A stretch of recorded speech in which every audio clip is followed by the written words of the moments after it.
Now we are going to talk about what not to say in a conversation. We have a lot to say about what we should say, but we haven't talked about what not to say. Those things are just as important. I have 10 items for you of things not to say. There's more than that, but just use common sense. These are some of the things that we should pay attention to. Number one, a lot of conversations take place at the dinner table. They will be with friends, with family. There are certain things we should refrain from talking about that may bother members of the family. Some members of the family may not get bothered by that, but some may. It's common sense and always good to practice at home before we go in public. So number one is at the dinner table, never talk about gross things. Let's say you call to the dinner table and everybody's sitting at the table waiting for you. Don't go, oh, I need to run to the restroom. That's not something to say. That's very uncouth. That doesn't go with a beautiful, well-prepared meal that somebody took time to prepare. Spoil the mood for the dinner. If you need to go, quietly go,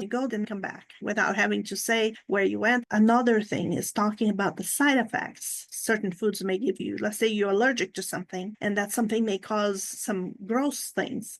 So don't go, oh, I can't eat this because I get this and this during dinner. That's not the thing to talk about. And so be very sensitive about that. It is not etiquette at the dinner table. Anything that brings the mind of the guests to anything that's gross, you don't want to do. So just be careful about that. Let's say you need to blow your nose. The table is not the place to do that. Or if you need to clear your throat, that's absolutely not the place to do that. So you need to say, excuse me for a moment, you go to the restroom, clear your throat, or you blow your nose, whatever you need to do. Now, if you have a cold and you need to use the Kleenex, that's different. Blowing your nose is a completely different thing. We have to be careful about what we talk about at the dinner table because those things labels, they trigger memory about us at the table. You might want to choose to say lovely things that people remember you for that. Number two is do not gossip about anyone. That's a hard one because sometimes people come to us with gossip. So try the best you can to keep away from gossip. Backbiting or criticizing, putting anyone down is not conversation. We don't want to be part of that. If somebody brings up anything like that during a conversation, keep out of it. If it is somebody you respect a lot, is talking negative or ill or bad about somebody near you, don't join the conversation. Don't make a conversation part of you. Don't make comments. Don't ask questions. Even if you die of curiosity, stay out of it. You don't want to be known as backbiter or gossiper or the person who criticizes everybody. Item number three, talking about weight. You don't talk to people about your weight and never ever ask people their weight. If they are gaining weight, don't make comments about that. If they lost weight, don't make comments either, because sometimes if you say, oh, you lost weight, how nice. Not everybody takes that as a compliment. Some people may take it as, oh, I was overweight. This person noticed. Now I lost weight. They're saying nice things about it. That means they didn't like me before all that weight that I lost. So the best thing is to be sensitive and not make any comments about it. Let the person enjoy their weight loss and not make that much comments. So leave the compliments for the time when it's really appropriate. But don't even mention the weight. Let's say if that person put a really nice dress and came to a party looking just fabulous, you look wonderful. I absolutely love that dress. It's really beautiful. But make it about the dress, make it about how wonderful they look, but never the weights. So they don't go, before I lost weight, they never noticed me. I wasn't important enough for them to give me a compliment. So you always want to be careful because you don't know if the person is going to feel embarrassed by the compliment. I have had mistakes thinking that I was helping and motivating somebody when they lost weight and they took it the wrong way. They actually stopped whatever they were doing to lose weight. So we want to stay out of it. We never ask people for their weight loss diet. If they lost weight through a diet, we may pay attention to the conversation. They may say it to somebody else and we hear them. If we are interested in that diet, we'll get it separately. But we never say, oh, so you lost so much weight and really, what did you do? And can I have your diet? What is the diet you're on or anything? It's not a good thing for conversation. So stay out of it. Number four, if you fixed all these dishes for dinner and the person you fixed all these dishes is not eating one of the dishes, you never insist for them to eat that and never ask why they're not eating that.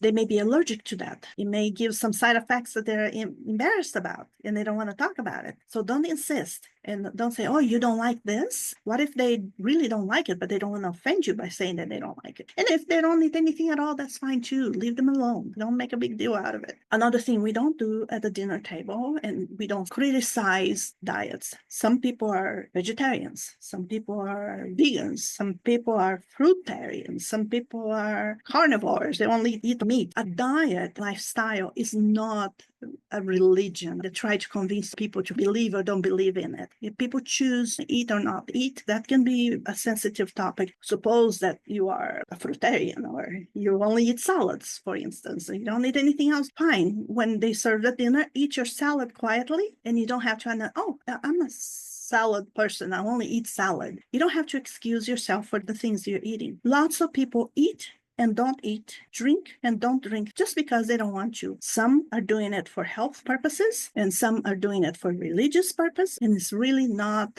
our place to ask about it or to make comments about it or even to ask them to explain to us. They don't need to explain anything. Some days I eat everything. I just love to eat. I'll eat everything. But some days I just want a salad. I have a son who loves meat.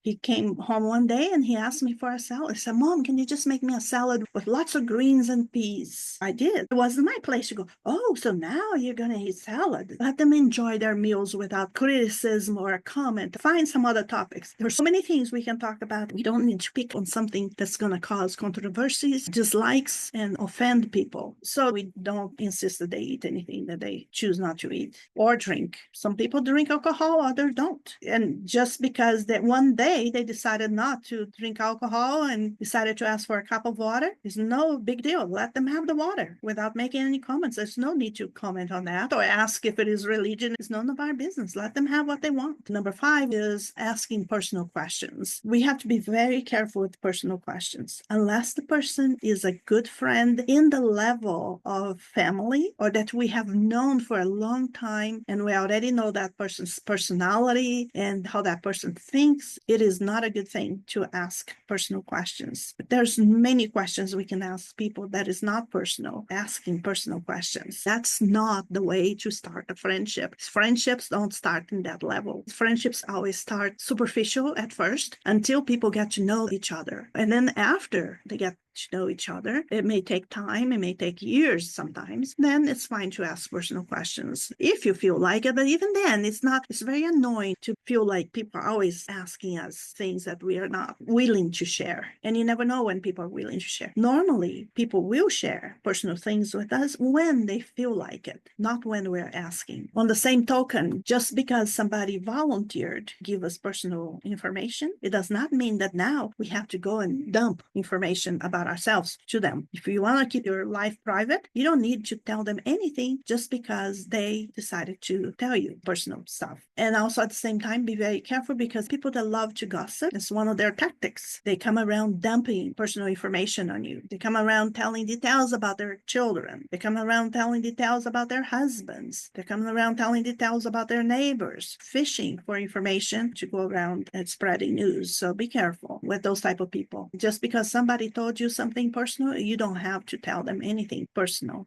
You know who you can trust to tell you personal stories. Invading a person's privacy with questions can be very offensive, and it can turn that person against you and make it so that person does not trust you and does not want to talk to you. So be very careful with that. Our personal questions should be left for family or for people that we know so well that they're like family and they're in the same level as family. And even then, we have to be very respectful with our personal questions and ask them only if we're trying to find out something that is for that person's benefit, so we can help them with something or so that we can show that we care about whatever it is that they're going through. But always make your conversation for the benefit of the other person. Always think of the other person. How is my conversation benefiting this person? That's how we make good friendships, and that's how we can converse without offense. If a person is only an acquaintance, first of all, what need do you have to know anything personal about them? And there is no need and there is no benefit for them them to tell you anything personal about them, not until you become good friends with them. If you are shy and if you're not used to conversation, and if you're invited to a dinner or anything like that to somebody's house, you may want to think about some topics that you might want to talk about when you get there. You may not use those topics, but think about it just in case. If you feel like you should be saying something, you might formulate questions. Let's say you're at somebody's house and you're thinking, oh, what should I talk to this person about? Look around, find things to ask a question about. If you saw a plant or different plants in the house, and you can make a comment, oh, your plants are beautiful. Those make the ambience here so beautiful and inviting. You must really love plants. And the person's going to start talking about plants. Do you like flowers too? What's your favorite flower? Just have these very, really soft conversations, not anything deep that is going to go into that person's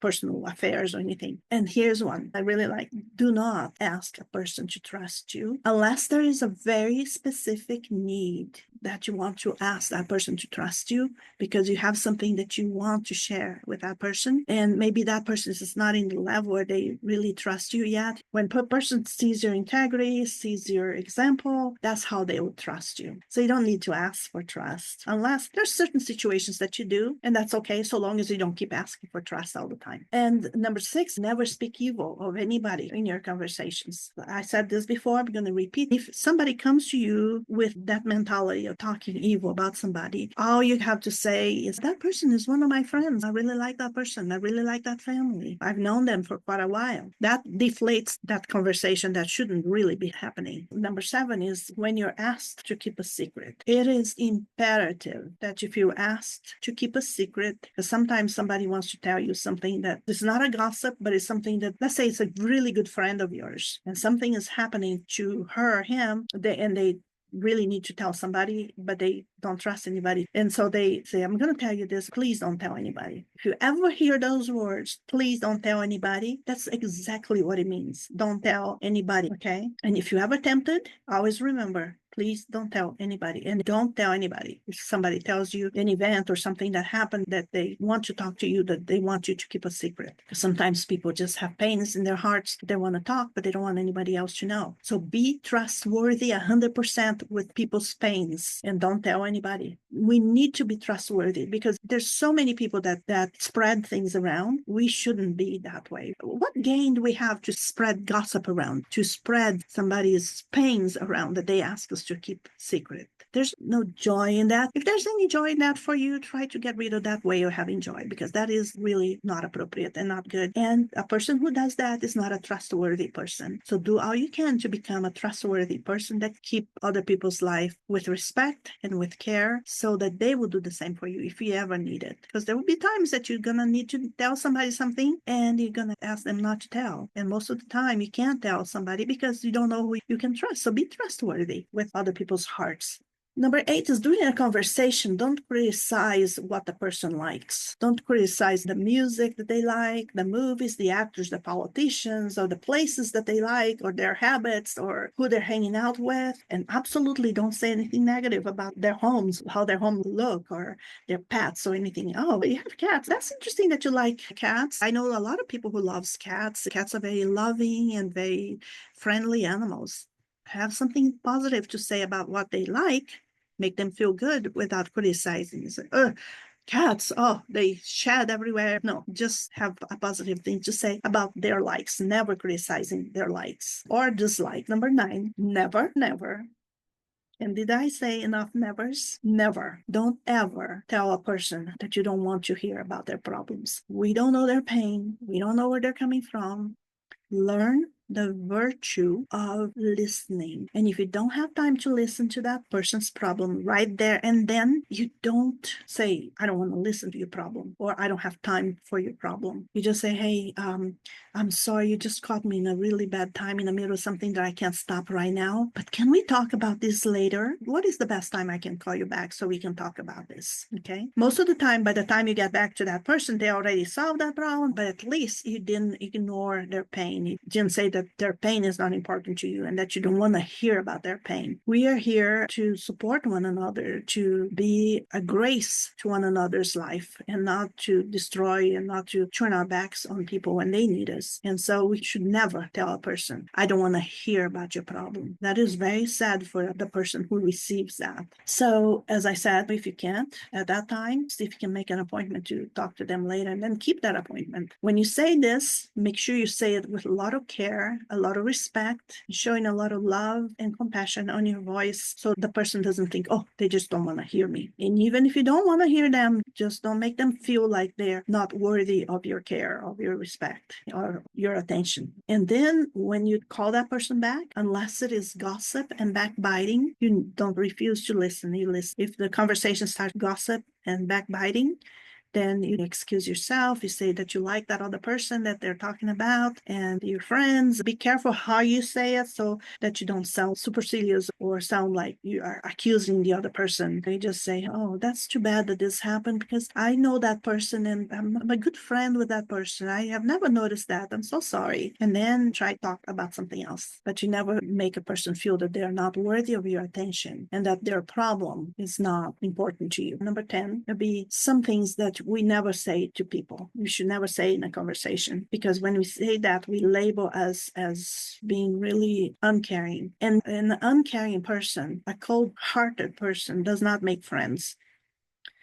Regardless if we are shy or not shy, we want to show love in our conversation. We should want to show that we care. So here are the things that we never say in a conversation. You never say to a person things such as, oh, they treat you like that because you let them. That makes that person feel like you think that they are not strong, that they are allowing people to walk all over them, and that you don't respect them. Don't say that, because they could be a very kind person and somebody said something that really hurt them, but that doesn't mean that they're allowing or letting people walk all over them. And that phrase, they treat you like that because you let them, makes them feel that they are the type that allows people to walk all over them when they were just being kind. The other one would be, you never say to a person, they don't respect you because you don't respect yourself. What a cruel thing to say to somebody, that other people don't respect them because they don't respect themselves. And when somebody says that, what they are saying that I'm joining with those that don't respect you, and we don't respect you because you don't respect yourself. There's no such a thing as a person that don't respect themselves. People are just being kind and trying to keep peace because they don't want to offend, but it's not because they don't respect themselves. Pain is pain, and that this is really painful. Don't ever say this to anybody, okay? Never say to a person, that is your problem, not mine. In a conversation to somebody else, you may say, yeah, they have this problem, but that is their problem and not mine. That's a different thing. But you say to a person to their face, that's your problem and not mine. It's like,